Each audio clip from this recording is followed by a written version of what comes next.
A few moments later. Magandang umaga sa inyo lahat mga bro, mga viewers, mga kababayan.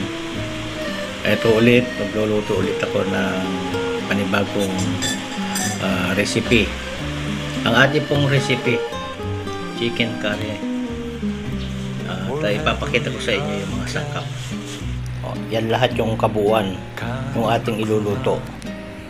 Ito po yung sangkap mga bro. Ito po yung tawag ito yung makopa. Ito naman yung luya. Ito naman yung ano to? Curry powder, bawang, sibuyas, sili. Ito po yung patatas. Ito po yung niyog na pinigaan.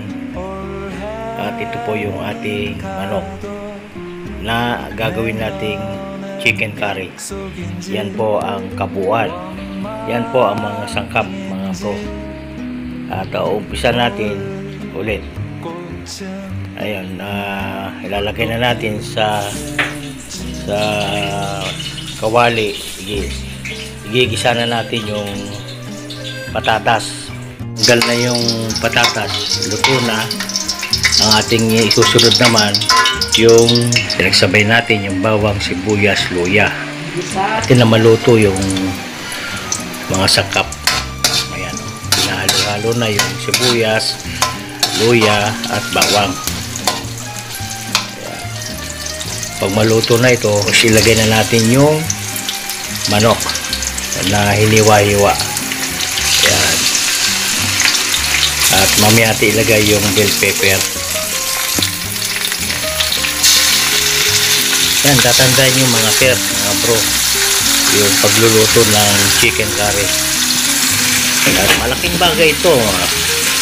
At naisipan ko na mas mainam na ito yung aking i-vlog para naman ay makabahagi ako sa inyo ng konting kaalaman, karunungan tungkol sa pagluluto. Lutong pambahay.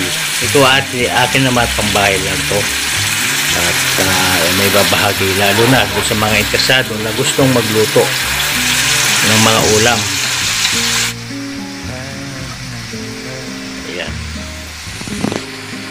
Kailangan halo-haloin natin dahil makadumikit sa kawali. Ayan natin hanggang pag maluto na siya, ilalagay na yung mga pangsangkap.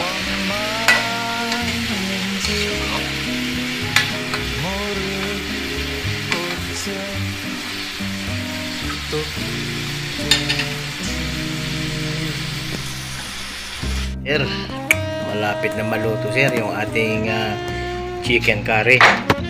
Ngayon ilalagay na yung curry powder. Ayan. Yan ang nagpapasarap, lalo na kapag yung nagkaagaw yung sili at saka yung lasa na manamis-namis. Nako, yan ang pinakamasarap sa lahat. Ito yung lutong Bicol tawagin. Yan ang paborito ng mga Bicol. At hindi lang Bicol, lahat.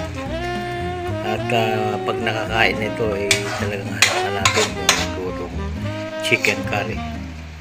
Ayan. Halo-halo na yung